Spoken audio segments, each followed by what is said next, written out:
Good morning class. Today I will teach you electromagnetic wave. This is the beginning of wave optics in standard 12. In board examination you get 17 marks in wave optics and ray optics. This is the starting of wave optics. The starting of electromagnetic wave is the starting topic of wave optics. Now I will start electromagnetic wave. What is electromagnetic wave?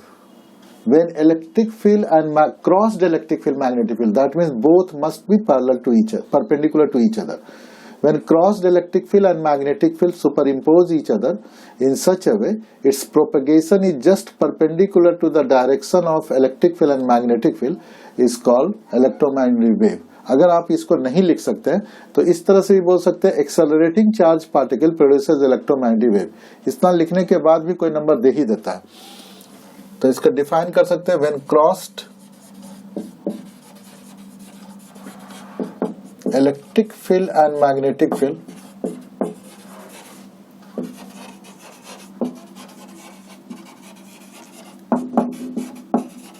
superimpose each other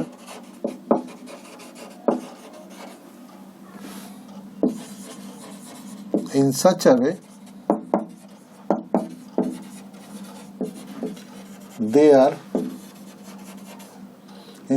the propagation of wave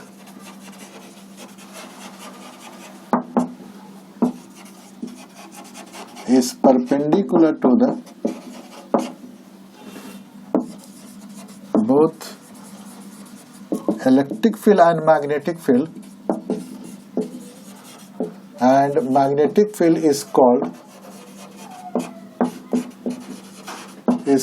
EMW.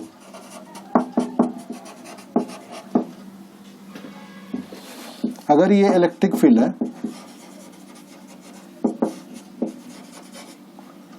और ये magnetic field है,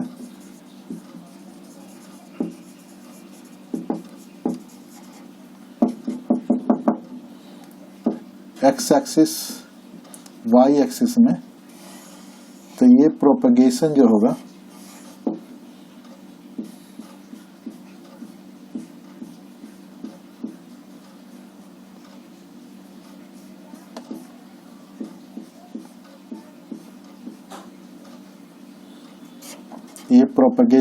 वो electromagnetic wave होगा. ये propagation है along z axis. Accelerating charge particle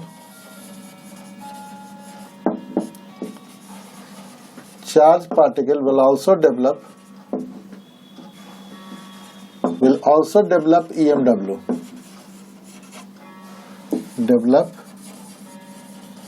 EMW. इसका क्या properties है?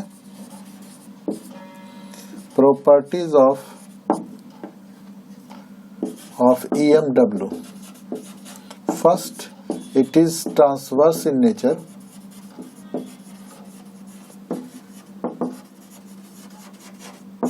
दूसरा, it travels with the speed of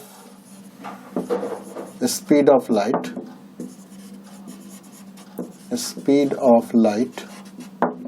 Third, when it passes through one medium to another,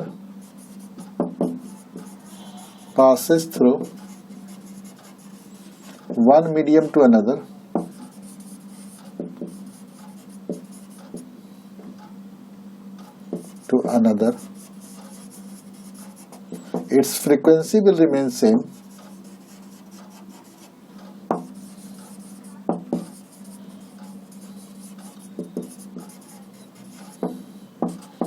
चौथा, it must be polarized.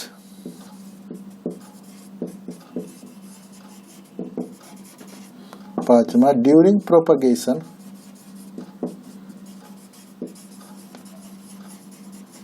it forms WaveFront.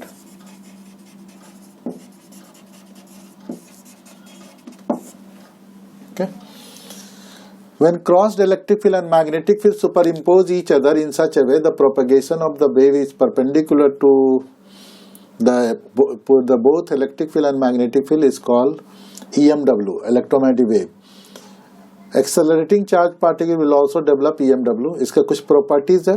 It is transverse in nature. It travels with the speed of light. When it passes through one medium to another medium, its frequency will remain same. It must be polarized. During propagation, it forms wavefront. It does not require medium. Does not require medium.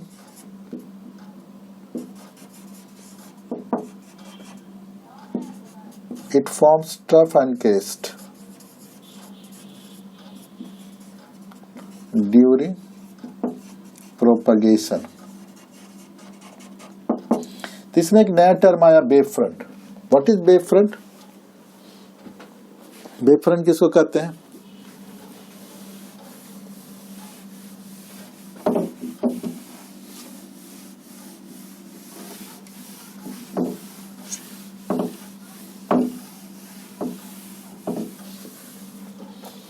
What is wavefront?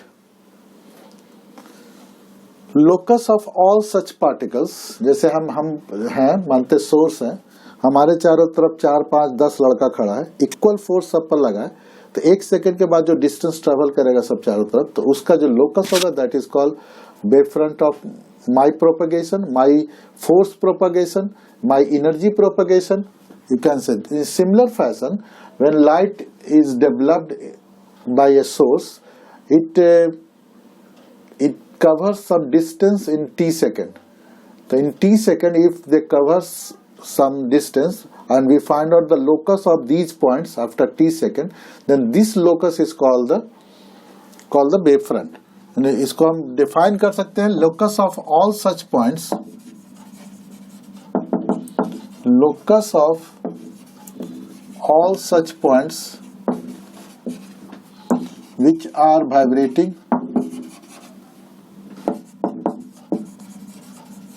in same phase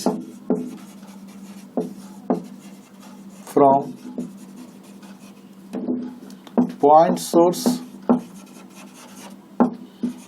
or line source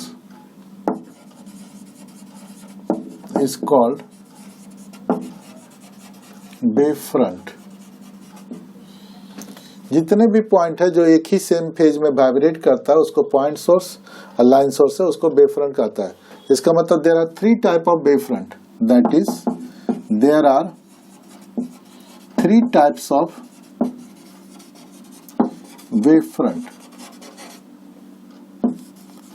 पहला है point wavefront, points spherical wavefront, spherical wavefront. दूसरा cylindrical wavefront.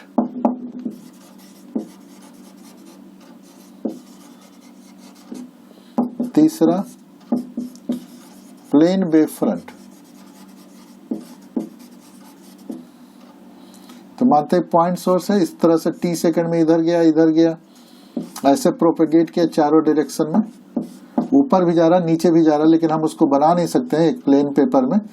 तो इसका एक T second के में जो locus हुआ उसको स्फेरिकल वेवफ्रंट कहेंगे.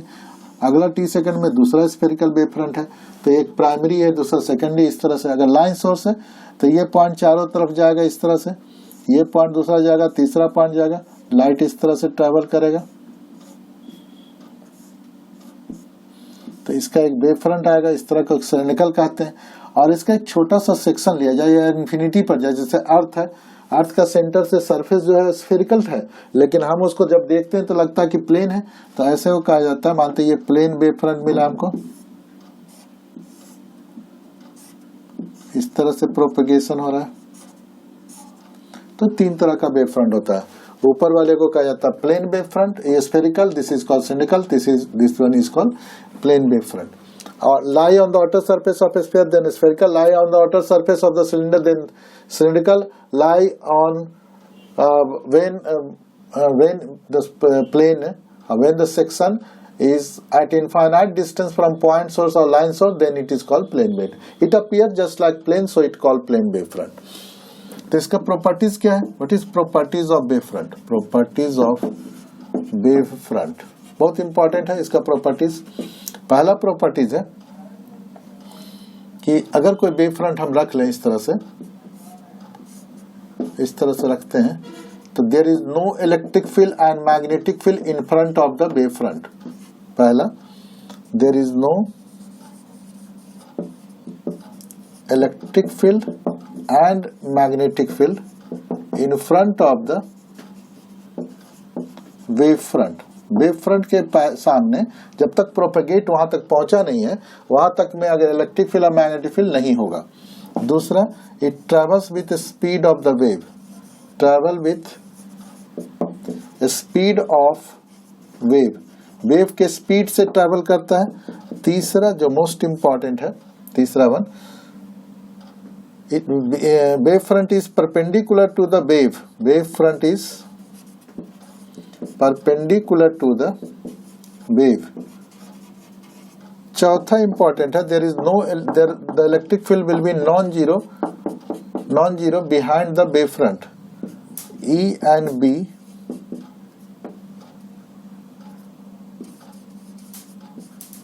will be non-zero behind the wave front। Wave front के पीछे जो रहता है उसमें electric field magnetic field non zero होगा। और एक और इम्पोर्टेंट पॉइंट, अगर दो पॉइंट मान लें P और Q, तो यहाँ पर E1 होगा, E2 होगा, तो E1 is greater then E2। यहाँ B1 होगा, यहाँ B2 होगा, तो B1 is greater than B2। The point close to the source has greater magnitude of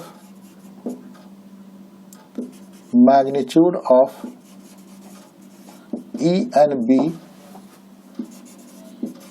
than the point close to wavefront।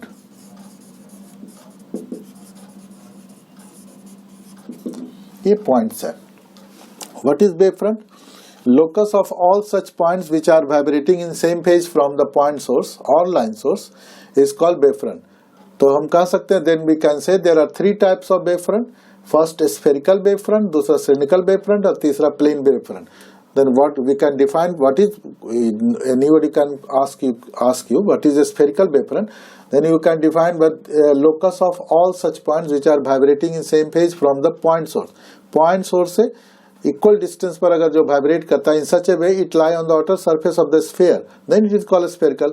Locus of all such points which are vibrating in same phase from the line source in such a way it lie in the outer surface of the cylinder। जैसे ये किसी axis से light चारों तरफ गिरा तो ये cylindrical wavefront हुआ उस तरह का। और when for both line and points spherical wavefront, if it is taken at infinite distance from the source it appears just like plane, so it is called plane wavefront। So what are the properties of wavefront? First, there is no electric field and magnetic field in front of the wavefront। wavefront अभी जैसे मान लीजिए इस तरह से propagate कर रहा है तो इस जगह इलेक्ट्रिक फील्ड मैग्नेटिक फील्ड नहीं होगा, उसके पीछे होगा लेकिन इधर नहीं होगा। There is it travels with the speed of the wave। जिस स्पीड से वेव ट्रेवल कर रहा है उसी स्पीड से वेव फ्रंट भी ट्रेवल करता है।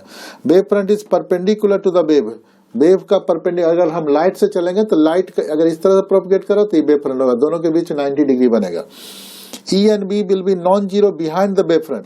बिहाइंड वेवफ्रंट के पीछे में इलेक्ट्रिक फील्ड और मैग्नेटिक फील्ड नॉन जीरो होगा, क्योंकि ऑलरेडी एनर्जी पहुंच चुका है, तो इसका मतलब इलेक्ट्रिक फील्ड मैग्नेटिक फील्ड उधर है।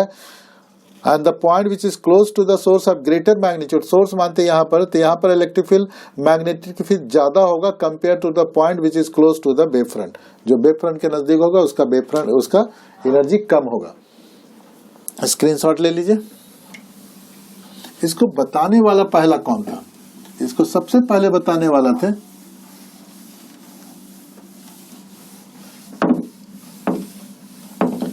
मैक्सवेल। इसका पुराना हिस्ट्री है, फिर धीरे धीरे वो हिस्ट्री बदलते चला गया, अलग अलग साइंटिस्ट अलग अलग हिस्ट्री दिया, तो बाद में बताएंगे। हमको यहाँ पर बताना कि इसको सबसे पहले बताने वाले थे मैक्सवेल, और उसका 4-5 इक्वेशन दिया, इसलिए these are called Maxwell equation. Maxwell equation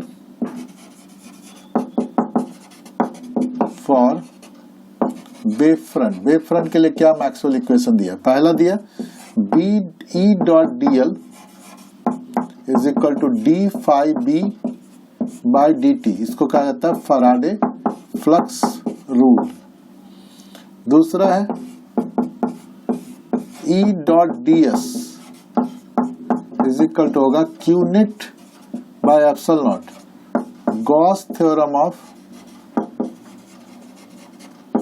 electrostatic.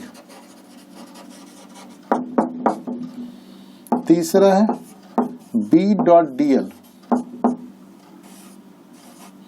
Is equal to mu naught I plus epsilon naught D phi E by D T, इसको कहा जाता है Maxwell Ampere circuital law, Ampere circuital law. तीसरा चौथा है B dot D S is equal to 0, this is called Gauss theorem, theorem of magnetism.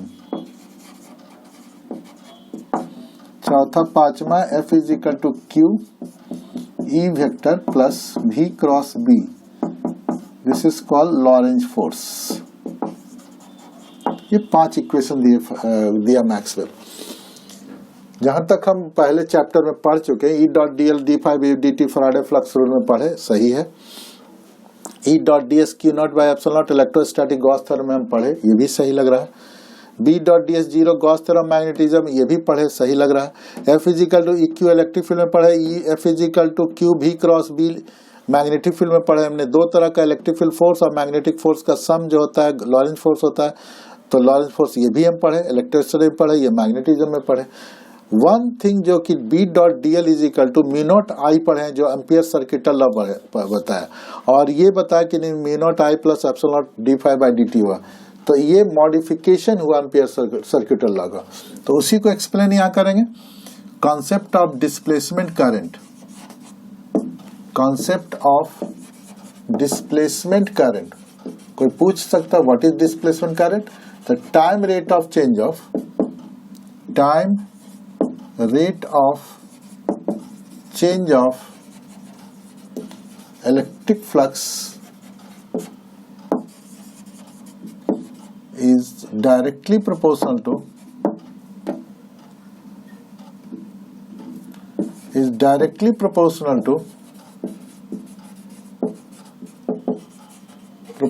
to displacement current।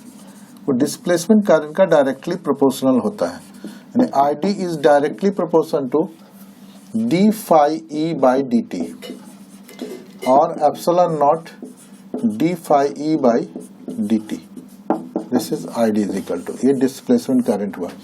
इसको prove करने के लिए दो कॉइल लिया, एक कॉइल S1 था और दूसरा कॉइल S2 था। S2 is taken between the plate of parallel plate capacitor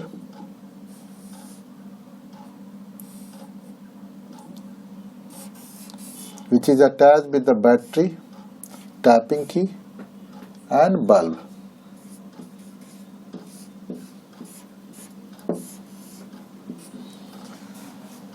Consider there be two coil S1 and S2, इसको स्क्रीनशॉट ले लीजिए। चारों पांचों इक्वेशन आता है परीक्षा में, हो सकता है 2 नंबर में पूछे।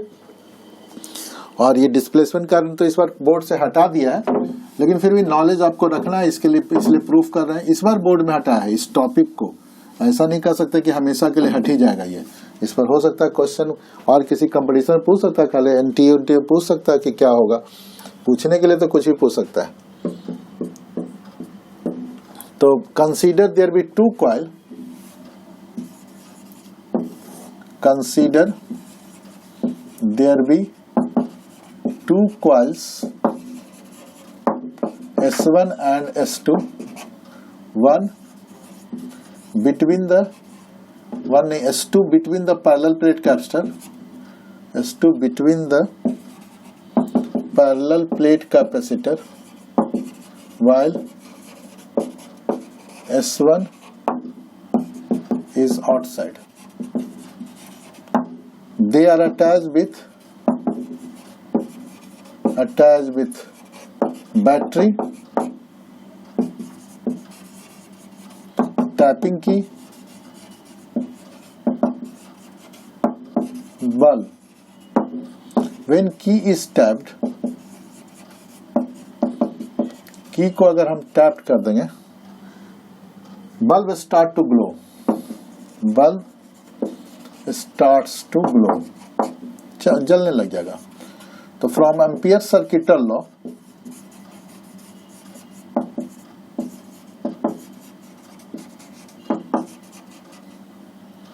B dot dl for S1 is equal to mu naught into I। Okay हो गया, क्योंकि I करंट इससे फ्लो कर रहा है, थ्रेड कर रहा है। एम्पियर सर्किट बोलता है कि line integral of magnetic field of a close coil is equal to mu zero times of the current threading through the coil. तो I करंट थ्रेड कर रहा है इससे। नो फॉर S2 चलते हैं, B dot dl S2 is equal to mu naught into I होता है, लेकिन वेयर आई जीरो, क्योंकि उसमें थ्रेड नहीं कर रहा है। Current is not threading the coil S2, current is not threading the coil S2।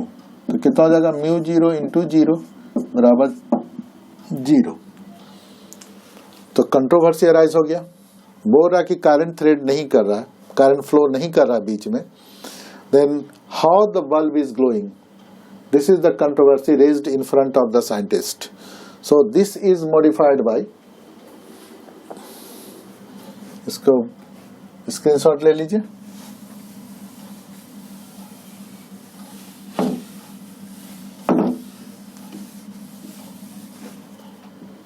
If current is not threading the coil, if current is not threading the coil S2, then how it is possible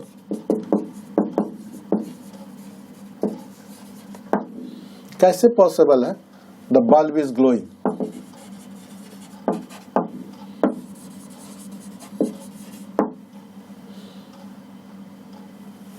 So a controversy arises. So a controversy is raised. This is solved by Maxwell. He says line integral of magnetic field of a closed coil is equal to mu zero times of the current and mu zero times of the sum of the current, conventional current and displacement current. Line integral of magnetic field of a closed coil is equal to mu zero times of the displacement current and conventional current। तो for S1 अगर हम चलते हैं B dot dl for S1, then mu zero I plus zero that is equal to mu zero I। For S2 अगर हम चलते हैं B dot dl, mu zero zero plus ID is equal to mu zero ID। इसका screenshot लीजिए।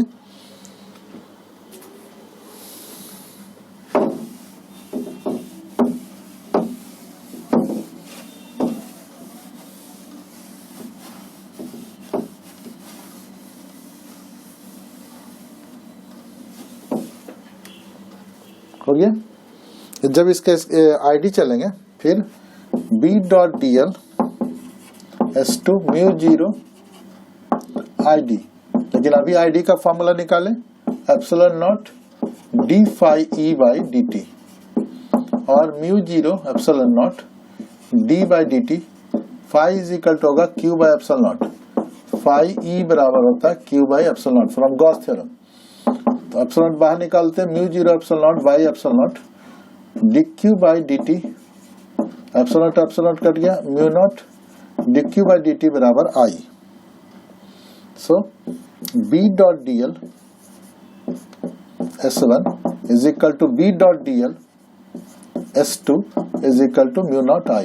In this way, this controversy is solved. And a new concept and displacement current concept is developed. That means between the parallel plate capacitor, first conventional current is converted into displacement current, and then displacement current is converted into conventional current, and both are numerically equal to each other. Okay.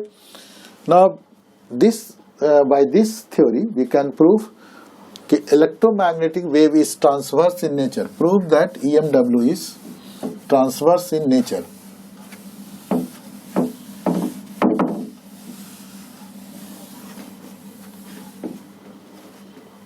Prove that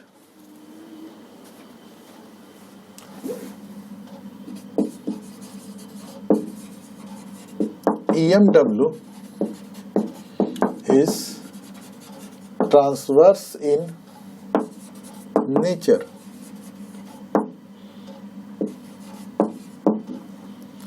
Consider there be a parallelopiped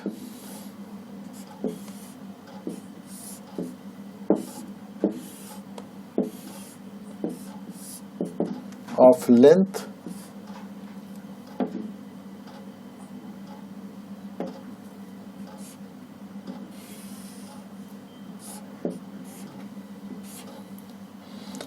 L, breadth B, and height h.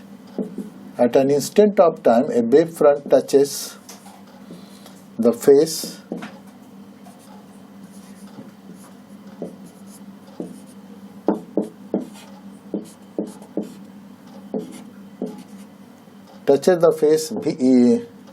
VWQR. Consider there be a parallelopiped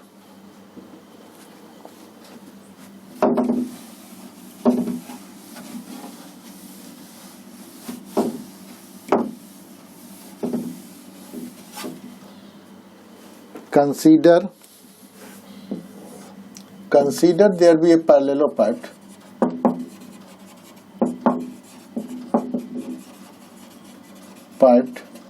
PQRSTUVW of length L, width B, height H. A wavefront just touches the face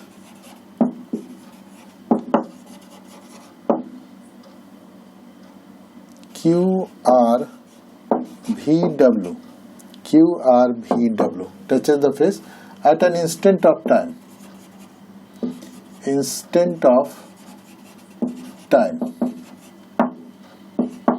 So E dot ds is equal to Q by epsilon naught, but there is no charge inside the parallelopiped, Q is 0. Therefore E dot ds, ये first phase है, second phase है, सामने वाला third, fourth, ये fifth, ये sixth है. तो E dot ds 1 plus E dot ds 2 plus E dot ds 3 plus E dot ds 4 plus E dot ds 5 plus E dot ds 6 is equal to 0. 6 भाग में इसको तोड़ दिए, इसका सम 0 हुआ. तो E dot ds 1 and 2 they are equal and opposite. E dot ds 1 and 2 इस तरह से लिखते हैं. 1 and 2 are equal and opposite. 3 and 4 are also equal and opposite, so they nullify each other. So they nullify each other, एक दूसरे को nullify किया. While 5 and 6 पांचवा और छठा जो है they are opposite, एक दूसरे के opposite है, but have different magnitude. Different magnitude. क्यों?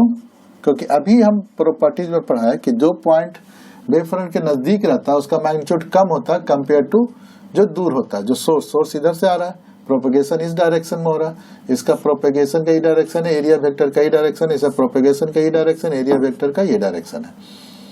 तो इसका E1 इसको मान लेते हैं कि ये E1 है, यहाँ पर ये E2 है, ये DS1 है, ये DS1 है, ये DS2 है। तो ठीक है, हो गया। तो इसमें छठा पॉइंट में क्या लिखेंगे? पांचवा तक तो कैंसिल हो गया, चौथा तक। पांचवा में क्या होगा? पांचवा में होगा एक दूसरे के अपोजिट है, तो minus E1 into DS1, length इसका ब्रेथ है B और हाइट H है, तो B इंटू H हो जाएगा, और माइनस इसका E2 हो जाएगा, प्लस इसका E2 हो जाएगा, और इसका भी लेंथ B इंटू H है, दिस इज इक्वल टू 0। तो BH is equal to E2 minus E1 is equal to 0, इतना आया। इसका स्क्रीनशॉट ले लीजिएगा।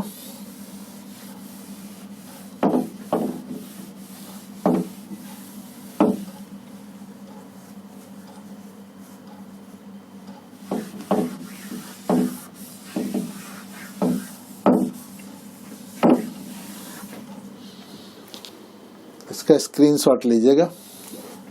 इसमें केसेस अब बढ़ गया। Case 1, B is 0, H is 0, not possible.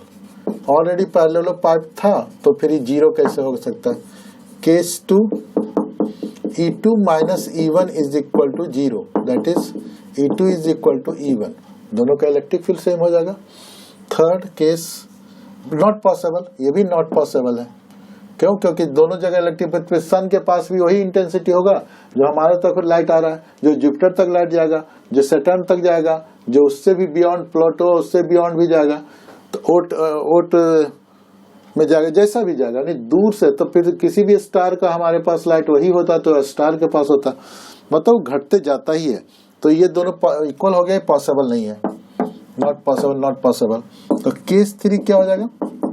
That is E2, आखिर 0 तो है, इसका मतलब E2 and E1 is equal to 0। Similarly we can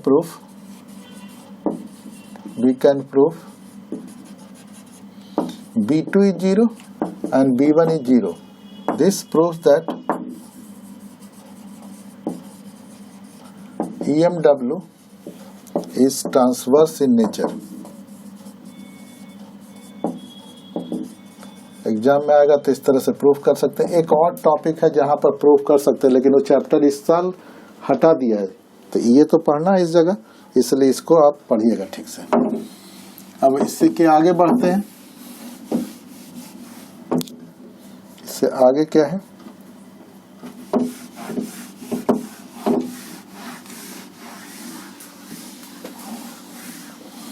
spectrum of EMW। Spectrum of EMW decreasing frequency में अगर से चले, decreasing frequency,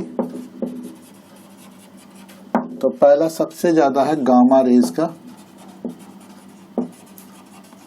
raise 10 to the power 23 to 10 to the power 18 hertz. Wavelength याद नहीं कर लीजिएगा, वेलोसिटी सबका सेम होता है। दूसरा है x raise 10 to the power 17 है, ये 10 to the power 18 to 10 to the power 16 15 hertz. तीसरा है ultraviolet rays, ultraviolet rays 10 to the power 15 to 10 to the power 14 hertz।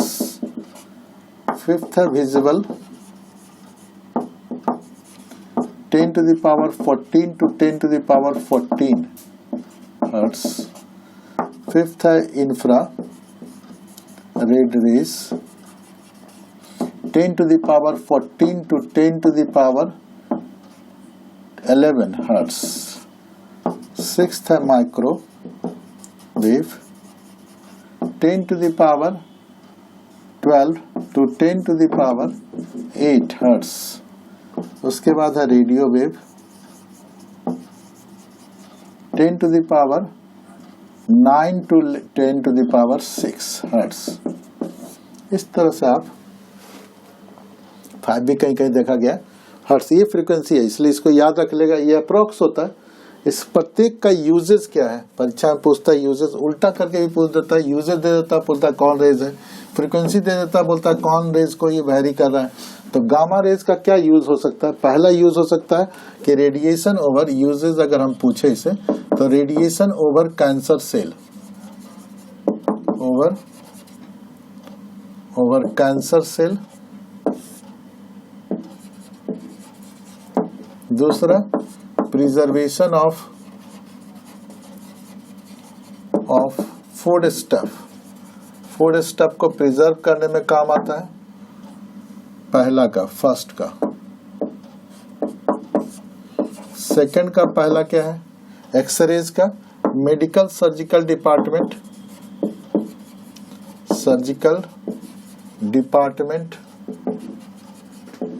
दूसरा इन स्पाई। तीसरा in study of crystal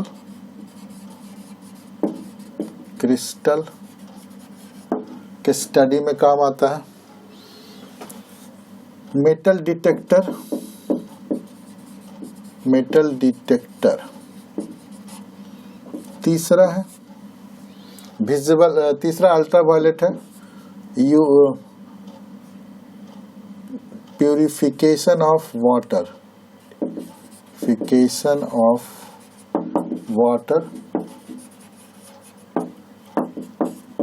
to check the purity of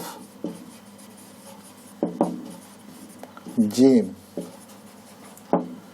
to check the purity of currency,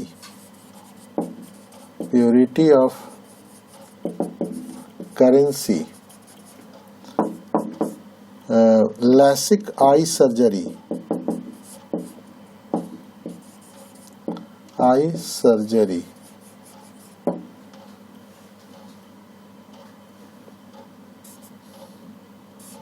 पांचवा making curd. छठा to detect the slit inside the rod,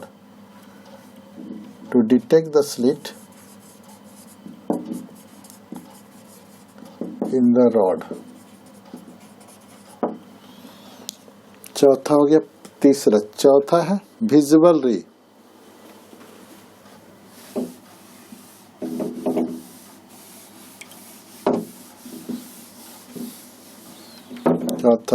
चौथा है visual रे। क्या काम आता है इसका? फोटोग्राफी। दूसरा काम है टू सी द ऑब्जेक्ट। तीसरा मेकिंग फूड बाय प्लांट। पांचवा है infrared rays, cooking food. दूसरा थर्मल थेरेपी। तीसरा फोटोग्राफी।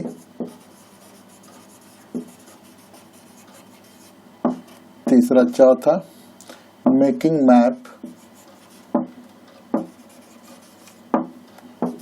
पांचवा रिमोट सेंसर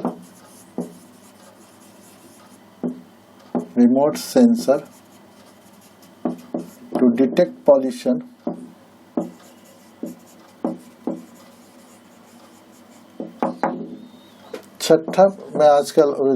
इसका आजकल थर्मल हीटिंग में, कोई कोरोना में बीमार है कि नहीं, थर्मल हीटिंग इंफ्रारेड रेज के द्वारा ही किया जाता है। छठा है microwave to detect the speed of the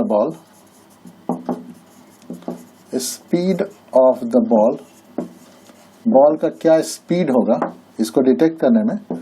दूसरा एयरक्राफ्ट नेविगेशन।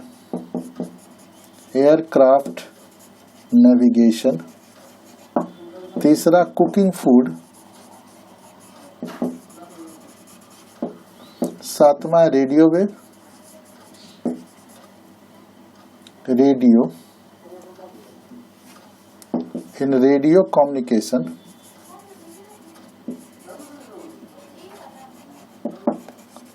दूसरा मोबाइल कम्युनिकेशन,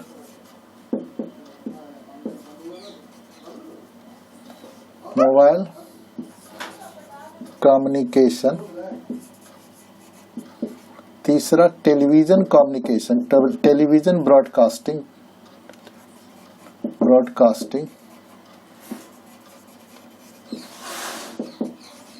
इस तरह से यूजेस है जो इम्पोर्टेंट है, परीक्षा में आ सकता है। तो इसको स्क्रीनशॉट ले लीजिए, याद भी कर लीजिएगा। मैप बनाने में बाढ़ का डिटेक्शन, बाढ़ आ गया तो कैसे देखता है सब इंफ्रा से। पॉल्यूशन डिटेक्ट करता कि दिल्ली में क्यों ज्यादा पॉल्यूशन है, धनबाद में क्यों ज्यादा पॉल्यूशन है, ये सब तो पता लगाने के लिए। रिमोट सेंसर के रूप में टेलीविजन में आप कर सकते हैं, एसी फैन को ऑन कर सकते हैं रिमोट सेंसर द्वारा। कोई भी इलेक्ट्रॉनिक डिवाइसेस इंफ्रारेड द्वारा, बल्ब के द्वारा ही किया जाता है। फोटोग्राफी, हिडन फोटोग्राफी होता है, युद्ध के मैदान में अंधेरे में भी फोटो खींच लेता है। जानवर को डिटेक्ट करना है कि क्या आता है कि नहीं जाता, लोकेशन पता लगाने के लिए युद्ध के मैदान में पता लगाता है, रात के अंधेरे में कैमरा फोटोग्राफी कर लेता है। कुकिंग फूड बनाने में काम आता है इंफ्रारेड रेज। और थर्मल थेरेपी तो होता ही है, जैसे आजकल डिटेक्ट हो रहा है कोरोना के आप बीमार हैं कि नहीं, इस तरह से आप इसका यूज कर सकते हैं। तो ये चैप्टर खत्म होता है इस तरह से। नेक्स्ट चैप्टर में हम वेव ऑप्टिक्स पढ़ाएंगे, जो अगले क्लास में हम देंगे। Okay, thank you.